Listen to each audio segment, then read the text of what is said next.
Vamos falar disso. Olha, tudo bem? Seja muito bem-vinda. Se é a sua primeira vez aqui no nosso canal Café com Filtro, muito prazer, meu nome é Thomas.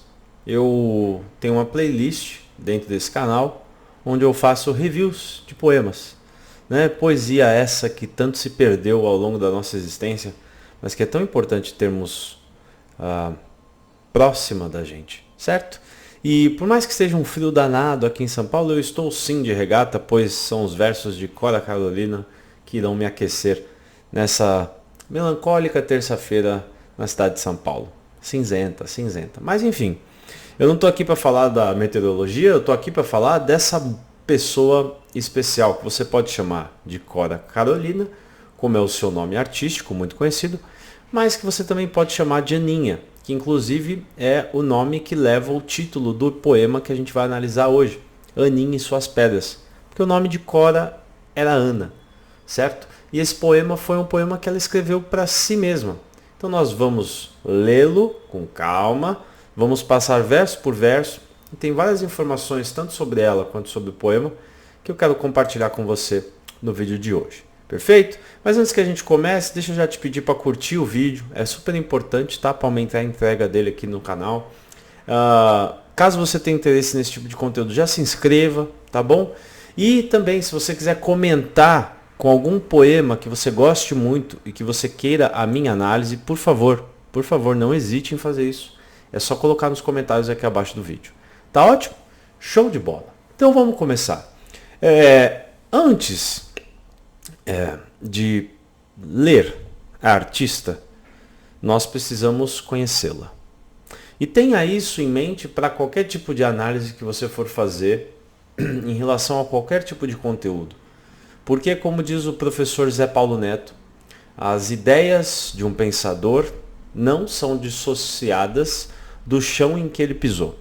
Você sabe que teve uma palestra em que o Zé Paulo Neto estava falando de Max Weber. Não sei se você conhece Max Weber, mas ele é um filósofo, pensador importante da modernidade. Ele escreveu ali entre o final do século XIX e começo do século XX sobre várias coisas, sobre vários assuntos.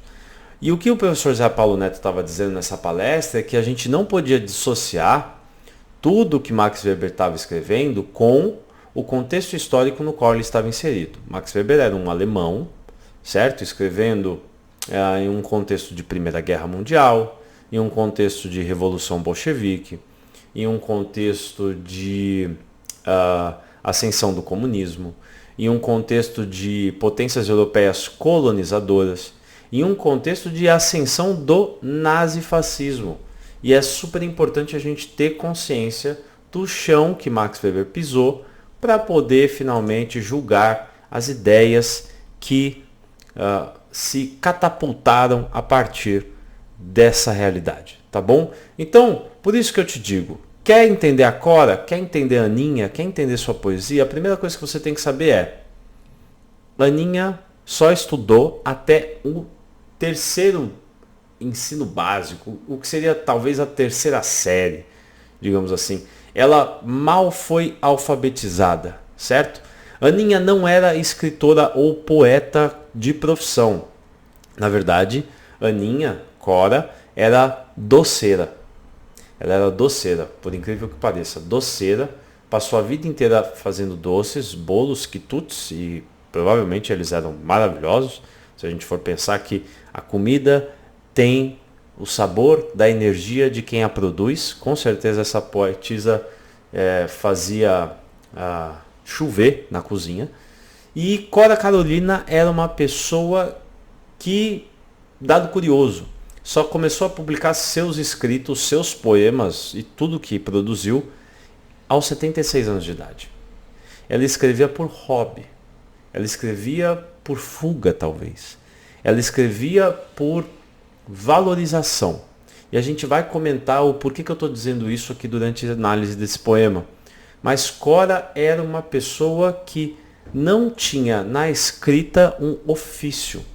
Isso também é fundamental de você entender, certo? Aos 76 anos ela começou a publicar os seus textos e um deles, talvez um dos mais famosos, seja esse, Aninha e suas pedras. Agora, outro dado curioso. Por mais que ela só tenha começado a publicar os seus textos aos 76 anos e ela tenha tido poucos anos de existência como poetisa, como escritora, Aninha foi tão arrebatadora naquilo que produziu, naquilo que publicou, que ela chegou a ser convidada para a Semana de Arte Moderna, em 1922. O problema é, marido. Ela tinha um relacionamento tóxico, meu Brasil. É claro, muito diferente dos moldes de hoje. Estamos falando de outro tempo. Mas a Cora era uma pessoa que vivia um relacionamento abusivo. Fato. Fato. E você vai ver como esse relacionamento abusivo também reverberou nos próprios poemas os próprios poemas que ela escreveu, certo? Então, para você aí, mais uma vez, as ideias de um pensador não são dissociadas do chão que ele pisou. Então, se Cora é uma senhora poetisa, doceira, que viveu um relacionamento abusivo, que passou a escrever e publicar os seus textos só aos 76 anos, que nunca fez dinheiro com aquilo que escreveu, com certeza todos os seus poemas, os seus trabalhos, seus pensamentos vão beber dessas fontes, vão ser reflexo dessas fontes. Show? Dito isso, vamos ao nosso poema. Aninhe suas pedras. Não te deixes destruir, ajuntando novas pedras e construindo novos poemas. Recria a tua vida, sempre, sempre. Remove pedras e planta roseiras e faz doces. Recomeça. Faz de tua vida mesquinha um poema, e viverás no coração dos jovens e na memória das gerações que hão de vir. Esta fonte é para uso de todos os sedentos. Toma tua parte, venha a estas páginas e não entrave seu uso aos que têm sede. Várias questões para a gente trabalhar aqui, mas vamos pela ordem, certo? Vamos pela ordem. Não te deixes destruir. Engraçado pensar que ela começa um poema onde a endereçada desse poema é ela mesma, Aninha, dizendo: não te deixes destruir. Ou seja, provavelmente Aninha escreveu esse poema no momento em que a sua realidade, a sua vida não estava nada fácil. E é interessante pensar para você que às vezes precisa de alguma fuga de uma realidade triste e melancólica e até sufocante, como a escrita é um doce refúgio para muita gente. Para muita gente. Você quer um motivo para escrever? A princípio, seja por hobby, enfim. Poxa, se você tem uma dificuldade muito grande no seu relacionamento, no seu trabalho, na sua convivência com seus pais, na sua convivência com seus pares, procure escrever. Procure escrever. Foi aqui que Aninha recorreu no momento que ela estava prestes a ser destruída. E foi justamente o fato dela escrever que lhe fez lembrar que não vou me permitir passar por isso. Não vou me deixar destruir. Eu sei que tem muita gente que vai atrás de conteúdo, de coach motivacional, de pessoas que promovem esse tipo de narrativa de você pode, yes we can e tal, tal, tal. Eu realmente acredito que se a gente olhasse para os nossos poetas com um pouco mais de carinho, a gente encontraria tudo isso que a gente procura em outras pessoas menos sofisticadas, digamos, né? Porque com esse requinte aqui, meu Deus do céu, Aninha dá de 10 ou de 1000 ou de 1 milhão em várias pessoas que estão bombando aí na rede social. Então, mas vamos lá, não te deixes destruir ajuntando novas pedras e construindo novos poemas. Recria a tua vida, sempre e sempre. Aqui, para mim, o que vale a gente pensar é justamente nesse verso, recria a tua vida, sempre e sempre. Não ajuntando novas pedras e construindo novos poemas. Se a gente for fazer um complemento do não te deixes destruir, ajuntando novas pedras e construindo novos poemas, eu imagino que a Aninha esteja fazendo um alerta, no sentido de, cara, não se cancele, não se anule, Não se põe um fim. Como tudo isso que você construiu até aqui não valia a pena. Como se você não tivesse o seu valor. Como se você, no seu estado atual, não tivesse os seus méritos, né? Não tivesse as suas virtudes. Não desperdice tudo isso criando uma nova versão de si. Construindo novos poemas, construindo novas histórias e novos discursos. Eu acho que a vida não é sobre isso. Evoluir na vida não é simplesmente negar o estágio anterior da evolução. Na verdade, é sobre recriá-lo. Recriar o que você já é. Porque muito do que você já é muito bom. E aqui é justamente isso que a Aninha está dizendo. Recria a tua vida. Sempre. E sempre. E se mantenha nesse movimento de ressignificar aquilo que já está consolidado, de transformar aquilo que já está concretizado. E mude, e mude, e mude. E mais uma vez a Aninha nos mostra que essa é talvez a grande capacidade humana. Na verdade, eu, no meu ponto de vista, acredito que nós tenhamos duas. A primeira delas é o amor. De fato, não existe outra espécie que tenha essa capacidade de produzir afeto, produzir sentimento amoroso, um sentimento, uma emoção, uma conexão para além de questões mais instintuais, né? Envolvendo instintos. Essa é a nossa primeira grande capacidade. E eu acho que a segunda grande capacidade do ser humano é que ele está sempre em movimento. Ele está sempre em modificação. Você não é a mesma pessoa. Você não sairá desse vídeo igual a pessoa que entrou nele. Você não sairá de um poema igual a pessoa que não havia o lido até então. Você, ou Cora, ou Aninha, não sairá de um escrito antes de tê-lo produzido. Com certeza, Aninha, depois que viu esse poema, terminou ele e olhou para ele, entendeu que ela era diferente, que ela própria se recriou. E aqui, vamos lá. Como fazer isso? Como se recriar? Para se recriar, a gente precisa se entender. A gente precisa se olhar. A gente precisa se conhecer. A gente precisa investir tempo em tentar compreender que raios somos nós. Do contrário, engraçado, eu tinha um chefe que dizia: precisamos metrificar tudo, porque tudo que não tem número não pode ser melhorado. As coisas que não possuem métricas não podem ser improvement, né? Não podem ser lapidadas. Se a gente não sabe como a gente está hoje em termos de número, como é que a gente vai almejar números melhores? Então, se você não sabe quem é você hoje, como é que você vai recriar uma vida melhor no amanhã? Não vai acontecer. E escrever é sim uma excelente forma, uma excelente maneira de você se entender, de você se conhecer. Remove pedras e planta roseiras e faz doces. Veja, interessante como ela já está trazendo um traço muito forte da sua realidade, né? A questão de fazer doces. Recomeça. Recomeça. Faz de tua vida mesquinha um poema. Vamos lá. Por que eu acho que Cora usa o mesquinha aqui? Porque eu acho que a pessoa que não escreve vive uma vida ensimesmada para Cora nessa análise. Ela vive uma vida que se encerra em si mesma. Uma pessoa que não escreve, que não fala sobre si em texto, uma pessoa que não produz poemas, ela não está permitindo ao outro, além de si mesma, além de si própria, conhecê-la.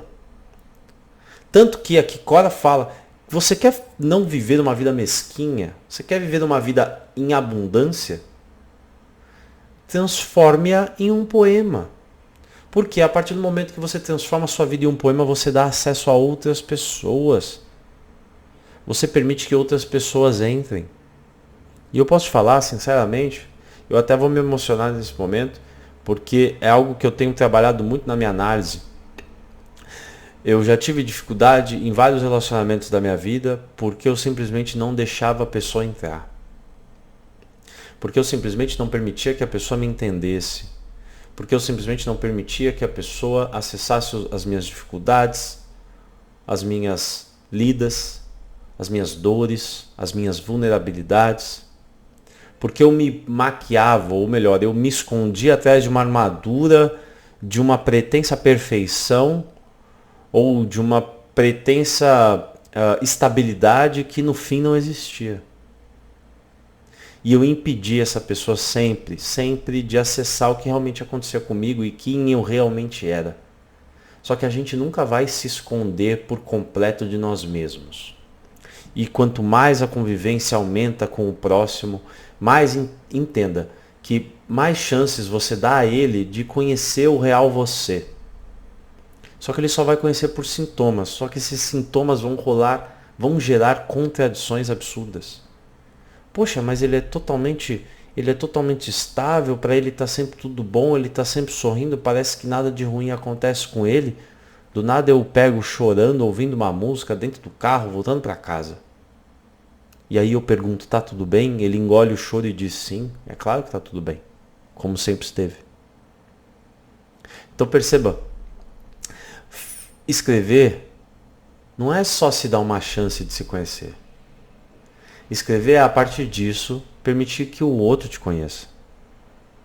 E é justamente sobre isso que Cora está tratando nas próximas frases, nos próximos versos. Faz de tua vida mesquinha um poema, e viverás no coração dos jovens e na memória das gerações que hão de vir. Porque de fato, e aqui vou compartilhar um sonho que eu tenho, toda vez que me perguntam qual que é o sentido da felicidade para mim, ou qual que é uma das maiores missões de vida que eu tenho, eu digo com tranquilidade que é justamente poder construir um legado. Poder deixar nesse mundo algo que prolongue a minha vida para além da minha existência. Eu vou morrer, eu vou. Mas os meus textos não precisam morrer comigo. As minhas mensagens não precisam morrer comigo. As minhas reflexões não precisam morrer comigo. Assim como não morreram com Cora. Elas seguem aqui. Elas seguem tão vivas ao ponto de receberem a atenção de um cara que está gravando um conteúdo numa terça-feira de manhã, lendo uma dessas porções do seu legado. Eu tenho certeza que você quer deixar o melhor nessa terra. Seja para as pessoas que você mais ama, seja para as pessoas que você mais conhece, ou seja até mesmo para pessoas que você desconhece, mas que sabem quem é você. Eu sei que você quer, de certa forma, ser bem lembrado. Todo mundo tem o desejo. Eu sei que você tem um medo de ser esquecido. Todo mundo também tem esse medo. É talvez uma ignorância da nossa parte achar que a gente não quer ser importante para o outro. Achar que a gente é tão desapegado e tão indiferente para o próximo ao ponto de não se importar com o risco da nossa vida ser totalmente apagada aos olhos dele. Tá tudo bem querer ser notado. Tá tudo bem ter essa vaidade. Tá tudo bem querer fazer a diferença na vida alheia. Tá tudo bem. Isso é nosso. Isso é nosso. Agora, como é que você vai fazer isso? De uma forma mesquinha ou construindo um poema? E aqui é justamente assim que Cora fez. Ela construiu poemas. E quando ela constrói poemas, ela viverá no coração dos jovens. Por quê? Porque os poemas, os escritos, as mensagens, as vozes, as opiniões permanecerão. Elas têm o condão da imortalidade que nós humanos não temos. Mas nós temos a capacidade de produzi-las. E aí Cora vive até hoje no coração dos jovens, desse jovem que vos fala, por exemplo, e na memória das gerações que hão de vir. Pense nos seus filhos, pense nos seus netos, pense nos seus bisnetos que talvez não te conheçam. Pense nos filhos dos seus bisnetos ou dos netos deles, que com certeza não te conhecerão. Mas pense como mesmo assim você tem a capacidade de hoje tocar essas almas, tocar essas vidas. Interessante dizer que esta fonte é para uso de todos os sedentos. Sabe que, voltando à questão dos relacionamentos, por muitas vezes a gente não se abre com o risco ou com o medo de achar que isso não importa para ninguém. Que o que nós somos não faz a diferença. Que em geral as pessoas estão negligenciando, estão interessadas em outras coisas e não em nós, e não no que somos, e não no que nos tornamos, ou não nas nossas verdadeiras características. Mas aqui, Cora gera aquilo que a gente chama no marketing, nas vendas, de quebra de objeção. Isso é uma objeção que você criou, isso é um discurso que você criou para evitar falar de si, ou evitar apresentar a si mesmo. Mas entenda, essa fonte é para uso de todos os sedentos. Sempre terão sedentos. Cora nem discute isso. Sempre vai ter alguém que vai se importar com você. Sempre vai ter alguém que vai abrir os ouvidos para ti. Sempre vai ter alguém disposto. Sempre vai ter. Desde que você não faça da sua vida algo mesquinho. Sempre vai ter alguém disposto a ouvir, se você estiver disposto a falar e a ouvir de volta. Toma a tua parte. Venha a estas páginas e não entraves seu uso aos que têm sede. Eu acho que um dos meus relacionamentos mais recentes não acabaria ou não teria tido tantos problemas se eu tivesse entendido esses 2 últimos versos. Não entraves seu uso aos que têm sede. As pessoas que te amam e que te querem cuidar. As pessoas que se importam contigo e querem se conectar com você. As pessoas que têm carinho por ti e querem se aproximar. Não entraves o seu uso, não entraves a possibilidade dessas pessoas fazerem isso. Elas têm sede de ti. E você não as permite, ou eu, falando de mim, na primeira pessoa, eu não permitia a pessoa que tinha sede de mim beber dessa fonte. Porque por mais que eu seja um escritor, eu não escrevia sobre mim para ela. Você sabe, tem um termo que eu conheci no livro do Frantz Fanon, Peles Negras, Máscaras Brancas. É um livro super importante, principalmente da gente no Brasil, ler e conhecer, porque não tem como a gente falar em Brasil sem falar em racismo. E Frantz Fanon faz uma análise muito feliz e muito dele, muito própria dessa questão. Independentemente desse contexto, tem um termo que ele utiliza no livro que muito me marcou, que é o termo chamado abandônico. O abandônico nada mais é que aquele que tem medo do abandono. Ah, Thomas, mas todo mundo tem medo do abandono. Perfeito. Só que o abandônico, a partir desse medo, age de uma maneira muito específica. O abandônico tem medo que as coisas deem certo. Porque é justamente na bonança, é justamente na fartura, é justamente na boa fase que o risco, ou melhor, o prejuízo do abandono é maior. Então você tem medo de se apaixonar, porque se você ama e é amado de volta, você já projeta a possibilidade dessa pessoa parar de te amar um dia e o sofrimento que vai te causar. Você tem medo de arriscar num trabalho, porque você pensa, nossa, mas se eu acertar e se der certo e eu conseguir aquele cargo, talvez eu não dê conta das demandas, talvez eu seja abandonado em algum momento porque eu simplesmente tive êxito. Eu estou lembrando de um texto do Freud que ele justamente trata desses arruinados pelo êxito. engraçado nisso, né? Olha o que Freud dizia. Freud dizia que a partir do momento que ele fez análises com algumas pessoas, um grupo seleto de pessoas, ele entendeu um certo tipo de quadro psíquico que dizia respeito ao fato de seres que chegavam em momentos da vida onde eram bem-sucedidos, eram saudáveis, tinham uma boa família e tudo mais, e não conseguiam reconhecer o próprio mérito. Não conseguiam reconhecer os próprios resultados. Não conseguiam valorizar suas próprias questões, seus próprios valores, né? Seus próprios alcances.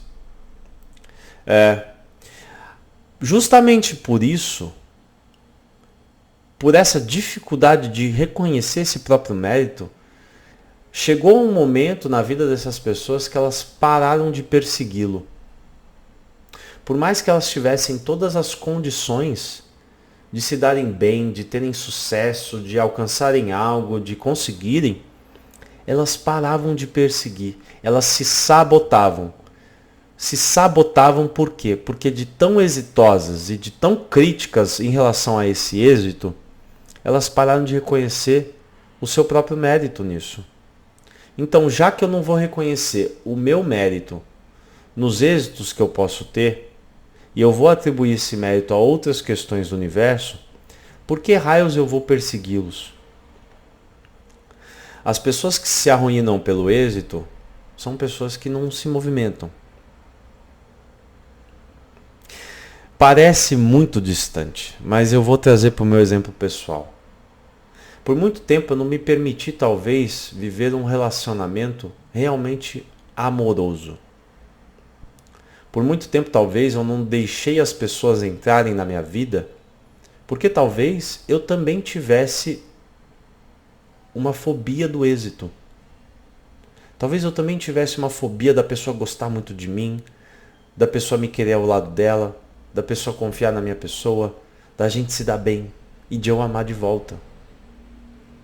Porque talvez eu reputasse a tudo isso várias questões e não o meu mérito próprio.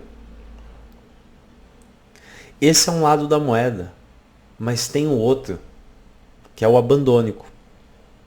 Talvez outra coisa que tenha me travado em vários sentidos, de não ter levado relacionamentos ao segundo plano, é justamente o fato de eu achar que se der tudo certo, o risco ou o prejuízo, quando der ruim, vai ser muito maior.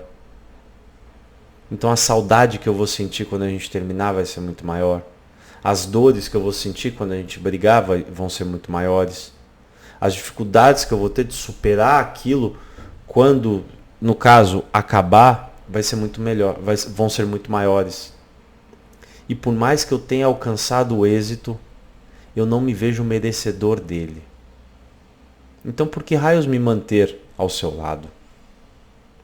Percebe? Percebe? Mas eu poderia ter resolvido tanto o abandônico de Fanon quanto o arruinado pelo êxito de Freud lendo Cora. Vendo que eu não deveria entravar seu uso aos que têm sede. Vendo que eu não deveria negar a realidade, ou me colocar em negação de que na realidade eu tenho alguém que olhe por mim. E mais que isso, que eu mereço esse alguém. E mais que isso, que eu devo me permitir reconhecer o meu mérito de ter esse alguém.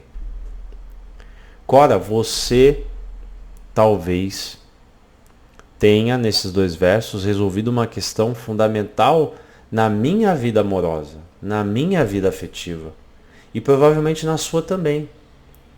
E é por isso que eu te recomendo, leia poesia.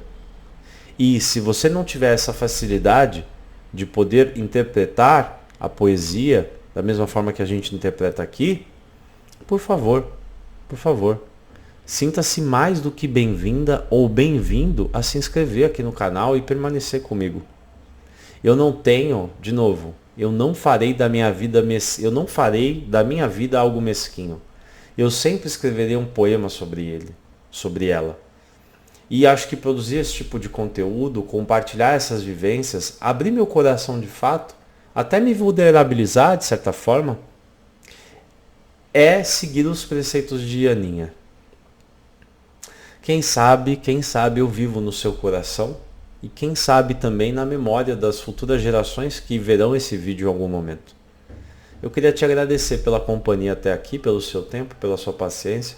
Eu espero que você tenha gostado do vídeo. Se sim, curta. Se sim, comente. Se sim, se inscreva. E a gente se vê no próximo.